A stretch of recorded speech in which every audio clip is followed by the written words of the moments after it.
नमस्कार, राज्यसभा टीवी के खास कार्यक्रम विशेष में आपका स्वागत है। मैं हूं आपके साथ अमृता चौरसिया। केरल में एलडीएफ ने सत्ता की कमांड संभाल ली। मुख्यमंत्री पिनराई विजयन समेत 19 मंत्रियों ने शपथ ली। एलडीएफ ने केरल में सरकार बनाकर पिछले 4 दशक से चली आ रही परंपरा को बरकरार रखा है। नई सरकार का शपथ ग्रहण समारोह सेंट्रल स्टेडियम में हुआ। इसके लिए व्यापक इंतजाम किए गए थे। इस समारोह में सीताराम येचुरी, प्रकाश करात और पार्टी के हजारों कार्यकर्ताओं समेत कई नेता शामिल हुए। आज के विशेष में नई सरकार के अलावा हम आपको दिखाएंगे कैसा रहा विधानसभा चुनाव का नतीजा, किसको हुआ फायदा, किसको नुकसान। तो शुरू करते हैं विशेष केरल में विजयन।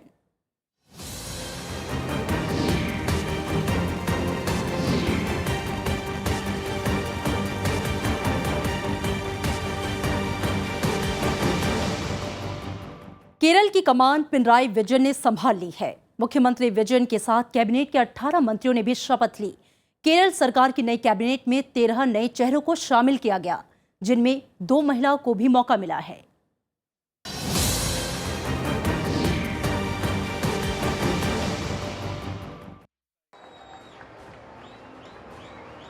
तिरुवनंतपुरम के सेंट्रल हॉल में बुधवार को नई सरकार का शपथ ग्रहण समारोह हुआ।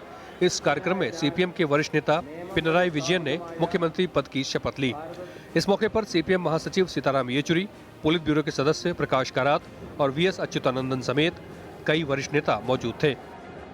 പിണറായി വിജയനായ ഞാൻ നിയമം വഴി സ്ഥാപിതമായ ഭാരതത്തിന്റെ ഭരണഘടനയോട് നിർവ്യാജമായ വിശ്വസ്തതയും കൂറും പുലർത്തുമെന്നും ഞാൻ ഭാരതത്തിന്റെ പരമാധികാരവും അഖണ്ഡതയും നിലനിർത്തുമെന്നും मुख्यमंत्री के साथ केरल कैबिनेट के 18 मंत्रियों ने भी शपथ ली। इनमें सीपीएम के 12, सीपीआई के 4 और सहयोगी दलों के 3 सदस्य शामिल हैं।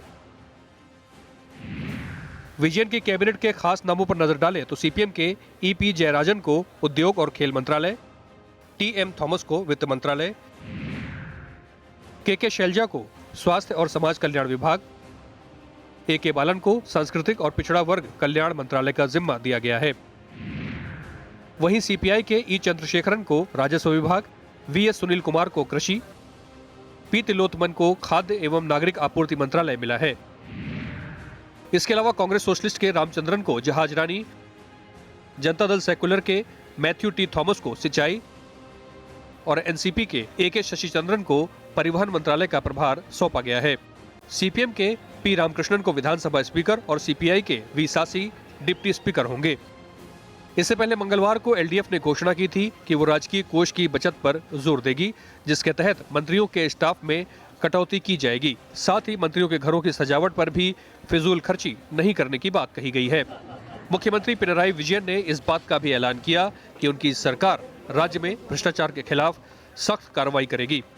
अमित अरोड़ा, राज्यसभा टीवी। राज्य में एलडीएफ ने पिनराई विजयन को चुनाव की कमांड सौंपी और पार्टी की रणनीति में उन्होंने अहम भूमिका निभाई। अच्युतानंदन जैसा बड़ा चेहरा सामने रखने के बावजूद पार्टी ने विजयन पर भरोसा जताया।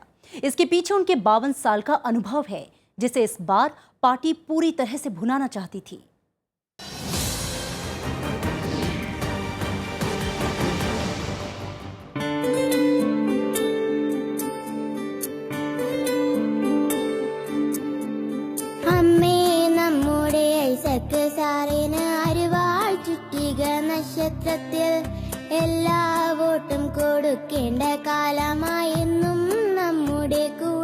केरल में पिनराई विजयन का नाम जमीनी नेताओं की लिस्ट में शुमार है। कहा जाता है कि उनके काम करने का तरीका दूसरे नेताओं से हटकर है और जनता के साथ संवाद कायम करने में उन्हें महारत हासिल है। इतना ही नहीं, पार्टी नेताओं के साथ भी विजयन तालमेल बिठाने में हुनरमंद हैं। पी विजयन को सीपीएम के पूर्व महासचिव प्रकाश करात का करीबी माना जाता है। वहाँ का एक बहुत सामान्य फैमिली से आए हैं, तो जो स्कूल और कॉलेज दिन से वो कम्युनिस्ट पार्टी के साथ जुड़े हुए हैं। स्टूडेंट फेडरेशन का एक मामूली सदस्य तरफ से शुरू किया, मगर उनका जो ऑर्गेनाइजिंग कैपेसिटी है और जो उनका बात करने का इतनी पावरफुल स्पीचेस करते हैं।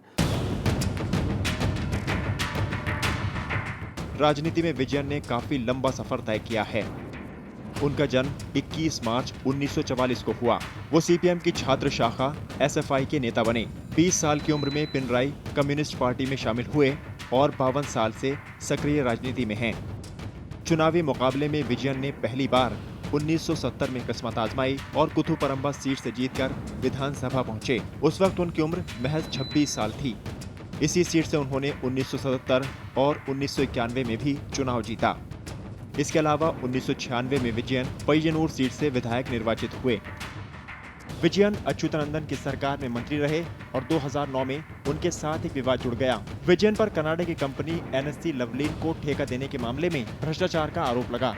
इस मामले में सीबीआई ने विजयन सहित 9 लोगों के खिलाफ मुकदमा भी दर्ज किया। आरोपों के मुताबिक विजयन ठेका देने के समय राज्य के ऊर्जा मंत्री थे। उनके कार्यकाल में राज्य के 3 बिजली घरों की मरम्मत के लिए 1997 में यह करार हुआ था। हालांकि सीबीआई की विशेष अदालत ने विजयन को 2013 में इस मामले में बरी कर दिया। उन पर एक आरोप आ गया भ्रष्टाचार की, तो इसलिए उन्होंने पार्टी का काम ज़्यादा किया, तो एमएलए का नहीं लड़ा। तो मगर उस भ्रष्टाचार का तो कोर्ट ने नहीं ये कर दिया, तो इसलिए उनको अब तो वो आरोप से मुक्त है।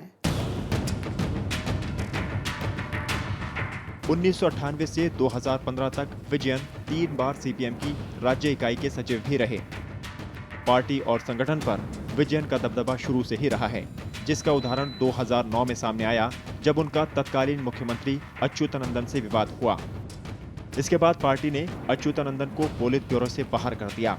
2006 से 2011 के दौरान भी दोनों नेताओं के बीच मतभेद उभरे, जिसके चलते कई मौकों पर पार्टी की काफी किरकिरी भी हुई। विजयन 2002 से पोलित ब्यूरो के सदस्य हैं। नवविक्रम सिंह के साथ अमित अरोड़ा, राज्यसभा टीवी। 2011 के चुनाव से सत्ता हाथ से छूटी तो 2016 में एलडीएफ ने किसी भी तरह का खतरा मोल नहीं लिया। चुनाव जीतने के लिए अच्युतानंदन को पार्टी ने अपना चेहरा बनाया तो विजयन को रणनीति बनाने की जिम्मेदारी सौंपी।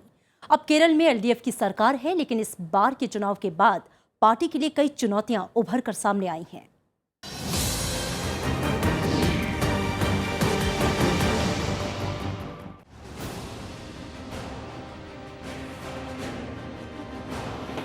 केरल में हर 5 साल में सत्ता बदलने का इतिहास है, जिस वजह से राज्य में इस बार एलडीएफ की सरकार आना लाजमी माना जा रहा था।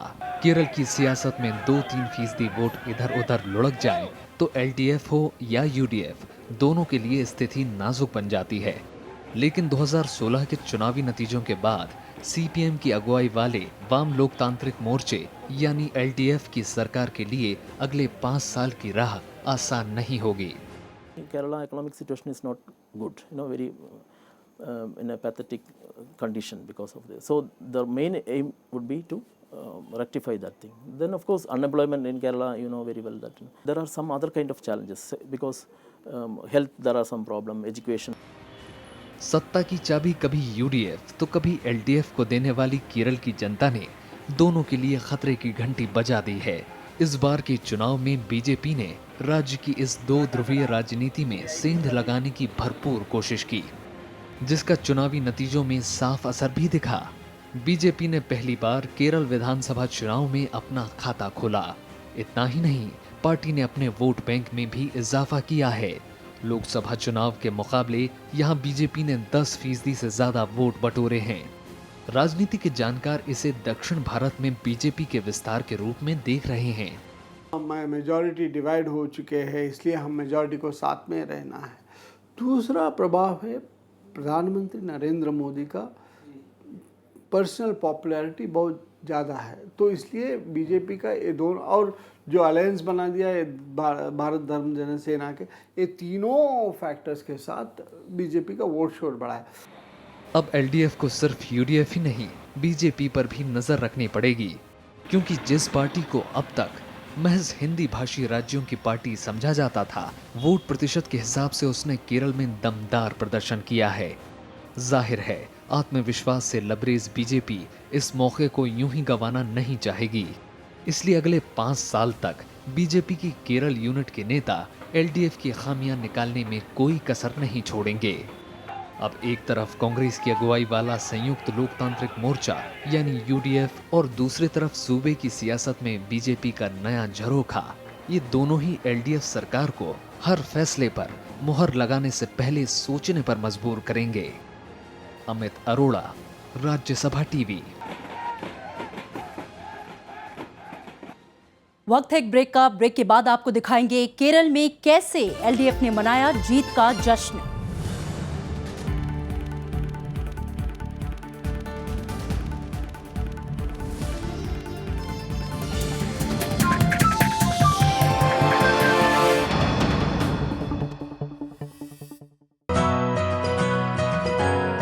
किताब।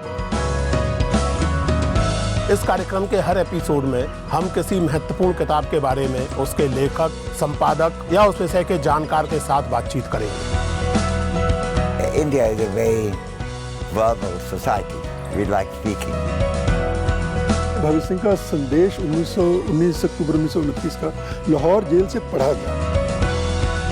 उसमें साफ साफ कहा कि देखो युवकों, हम लोग बम और पिस्तौल के लिए नहीं क्रांति के लिए लड़ रहे, जन संगठनों के जन चेतना के जरिए हमें वो करना है। पश्चिमी समाज में जो सिद्धांतीकरण हुआ राज्य का, उसमें जैसे हॉब्स, लॉक, रूसो जैसे लोगों ने किया, उन लोगों ने मनुष्य के बारे में जो अवधारणाएं बनाई, फुकुयामा उसका खंडन कर रहा है।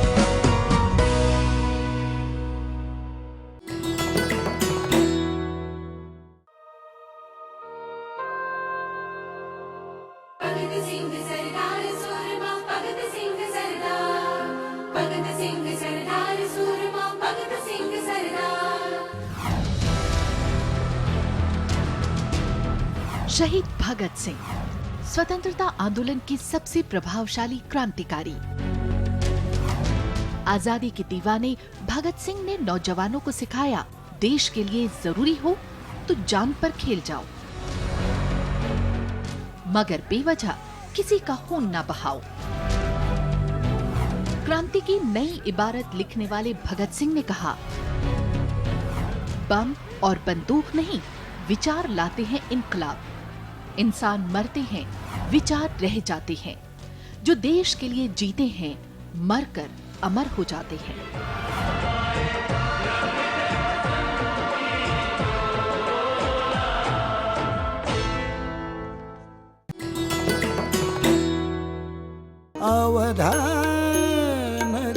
वेद, पुराण और संगीत के ज्ञानी। ये पूरी सृष्टि का आधार है सारेगामापधनि सा स्वर है। पंचरचित एह अधम शरीरा, ये पूरी सृष्टि 5 स्वर के अंदर है। गायकी के हर रंग में माहिर। शास्त्र कहता है कि स्वर वर्ण विभूषित है, और उसमें ये ध्यान रखो कि रंजको जन चित्त, सुनने वालों को अच्छा लगता है कि लगे। मिलिए शख्सियत में पद्म भूषण पंडित छन्नूलाल मिश्र जी से, सिर्फ राज्यसभा टीवी पर।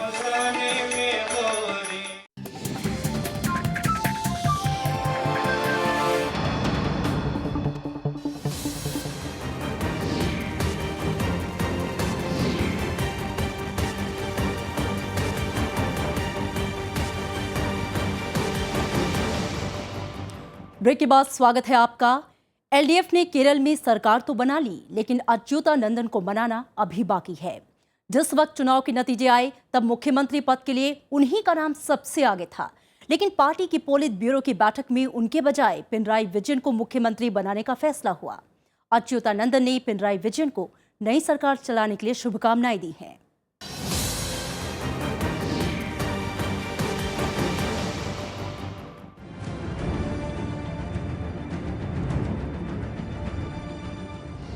वेल्ली काकत संकरण अच्युतानंदन यानी वीएस अच्युतानंदन, इस नाम से केरल का हर बाशिंदा बखूबी वाकिफ है। एलडीएफ से लेकर यूडीएफ और बीजेपी से लेकर राज्य के तमाम छोटे बड़े दल, हर जगह अच्युतानंदन का दबदबा है।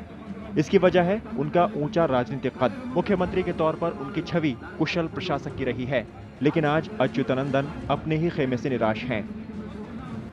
केरल में एलडीएफ की वापसी के बाद पार्टी ने जीत का ताज अच्युतानंदन के बजाय पिनराई विजयन को पहना दिया। अच्युतानंदन की नाराजगी उसी वक्त जाहिर हो गई थी जब पोलित ब्यूरो की बैठक में मुख्यमंत्री पद के लिए विजयन के नाम पर मुहर लगी, और वो खामोशी से बैठक छोड़कर चले गए।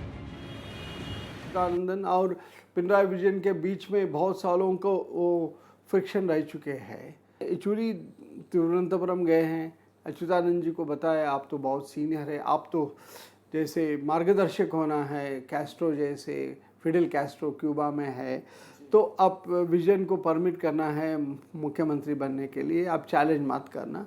दरअसल 2016 के विधानसभा चुनाव में लेफ्ट ने PS अच्युतानंदन को पार्टी का चेहरा बनाया और उनके नाम पर वोट मांगे। जनता ने भी सत्ता के गलियारे की अड़चनों को दूर कर LDF को पूर्ण बहुमत दिया और अकेले CPM ने 58 सीटों पर जीत दर्ज की। लेकिन सरकार का जिम्मा संभालने की बारी आई तो अच्युतानंदन की उम्र की अड़चन ने उनके सपने को चकनाचूर कर दिया। पार्टी से मेजॉरिटी, सबसे बड़ा मेजॉरिटी पिनराई विजयन के साथ है इस केरल में। तो अभी तो अच्युतानंदन का तो MLAs के बारे में या स्टेट कमेटी में ज़्यादा सपोर्टर्स नहीं हैं, मगर वो तो एक पब्लिक फिगर बन गए। अभी 90 साल के ज़्यादा है उम्र, उनको सबसे वरिष्ठ नेता है स्टेट में। तो पिनराई विजयन उनके साथ कैसे संबंध रखेंगे? अभी पार्टी के कद्दावर नेता अच्युतानंदन का राजनीतिक सफर काफी लंबा रहा है। उनका जन्म 20 अक्टूबर 1923 को केरल के अलापुझा जिले के पुनारा गांव में हुआ। राजनीति से लगाव रखने वाले VS 15 साल की उम्र में ही कांग्रेस से जुड़ गए, लेकिन विचारों का तालमेल नहीं बैठने की वजह से उन्होंने 2 साल बाद ही लेफ्ट का दामन थाम लिया। अच्युतानंदन के बगावती तेवर शुरू से ही जगजाहिर हैं। 1964 में उन्होंने CPI को भी अलविदा कह दिया और CPM में शामिल हो गए। अच्युतानंदन ने पहली बार 1967 में विधानसभा चुनाव लड़ा। 2016 में उनका 8वां चुनावी मुकाबला था और इसमें उन्होंने 27,000 से ज्यादा के अंतर से जीत दर्ज की। 2006 में VS अच्युतानंदन ने केरल के मुख्यमंत्री का पद संभाला। अच्युतानंदन पिछड़े समुदाय झज्जवा से आते हैं। झज्जवा समुदाय का राज्य में बड़ा वोट बैंक है। अच्युतानंदन की वजह से ही इस समुदाय के लोग लेफ्ट को समर्थन करते हैं। इस बार के चुनाव में अच्युतानंदन ने न सिर्फ LDF की अगुवाई की, बल्कि 200 से ज्यादा रैलियां की। CPM नेता सीताराम येचुरी ने अच्युतानंदन की तुलना क्यूबा के कम्युनिस्ट नेता फिदेल कास्ट्रो से की। नवविक्रम सिंह के साथ अमित अरोड़ा, राज्यसभा टीवी। केरल ने 19 मई को एक बार फिर बदलाव पर मुहर लगाई। प्रदेश में LDF ने एक तरफा जीत हासिल की। CPM की अगुवाई वाले LDF के हाथों में जनता ने सत्ता की कमान सौंप दी।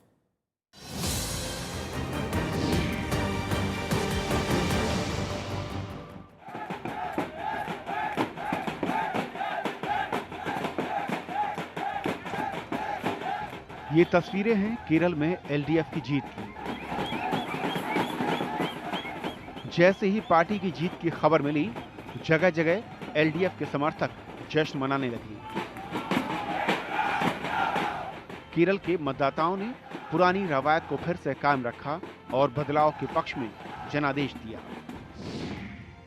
केरल में LDF को 91 सीटों पर जीत हासिल हुई और सत्ता तक पहुंचने में उसने कामयाबी हासिल की। तो वहीं UDF को 47 सीटों से ही संतोष करना पड़ा। बीजेपी ने राज्य में खाता खोला और एक सीट पर जीत दर्ज की। एक सीट अन्य के खाते में गई। LDF ने इसे जनता की जीत करार दिया।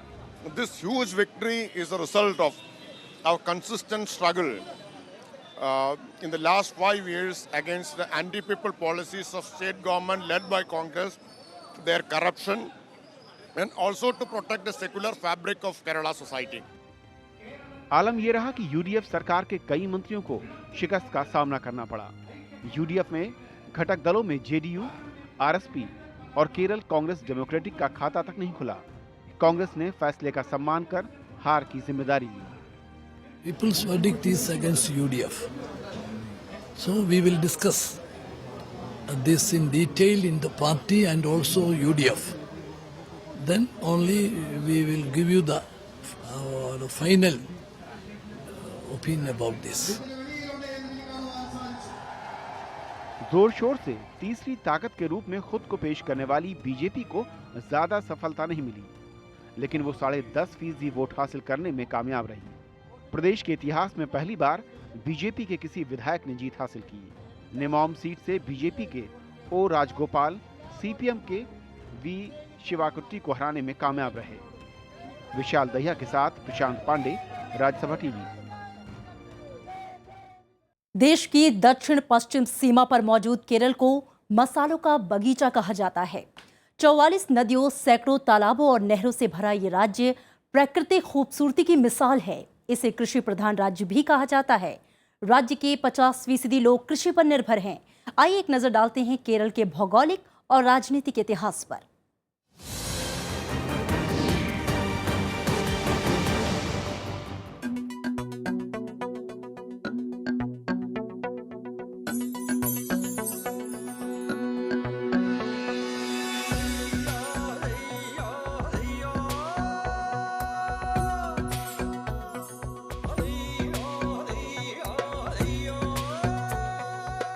घनी हरियाली के बीच झूलते पुल, कमल के तालाब, झरनों से सजा ये राज्य पर्यटन का बड़ा केंद्र है। हर साल लाखों देशी विदेशी पर्यटक यहाँ छुट्टियां मनाने आते हैं। केरल की अर्थव्यवस्था का बड़ा हिस्सा पर्यटन है। यहाँ का संगीतमय नृत्य, नौकायन, शिल्प मूर्ति वाले बाग, हिरण पुनर्वास केंद्र भी सैलानियों को खूब लुभाते हैं।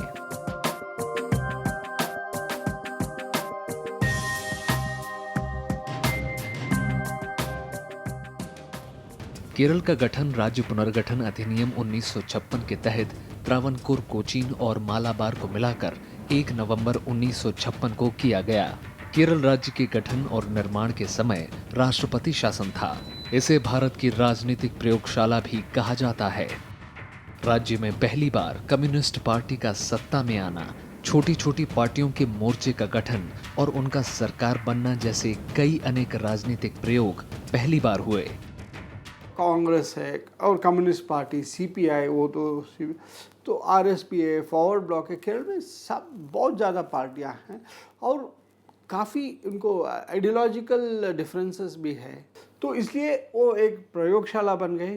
पहली बार देश में बड़ी मात्रा में ये गठबंधन हो गए। देश में ईवीएम का इस्तेमाल पहली बार केरल में हुआ था। राज्य में अब तक 13 विधानसभा चुनाव हो चुके हैं, जिसने राज्य को 20 मंत्रिमंडल और 12 मुख्यमंत्री दिए हैं। केरल की 140 सीटों पर एक ही चरण में 16 मई को मतदान हुआ था। राज्य में कुल 2,38,38,952 मतदाता हैं, जिसमें 1,21,52,260 पुरुष हैं और 1,30,86,692 महिलाएं शामिल हैं। हाल ही में केरल को भारत का पहला पूर्ण साक्षर राज्य घोषित किया गया। केरल में 20 लोकसभा और 9 राज्यसभा सीटें हैं। 1990 में छठे विधानसभा चुनाव के बाद वामपंथी दलों ने 7 राजनीतिक दलों के साथ पहली बार गठबंधन बनाया, जिसे लेफ्ट डेमोक्रेटिक फ्रंट यानी LDF कहा गया। जबकि 7वीं विधानसभा में कांग्रेस यूनाइटेड डेमोक्रेटिक फ्रंट यानी UDF नाम का गठबंधन बनाकर चुनाव लड़ी। पिछले 4 दशक से राज्य में यही 2 बड़े फ्रंट सत्ता पर बारी बारी से काबिज रहे। इस बार LDF ने जीत हासिल कर परंपरा को बरकरार रखा है। Bureau report, Rajya Sabha TV. സഗൗരവം പ്രതിജ്ഞ ചെയ്യുന്നു.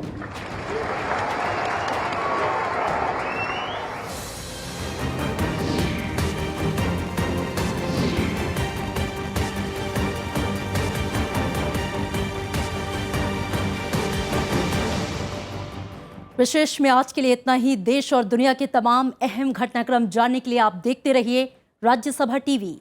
नमस्कार।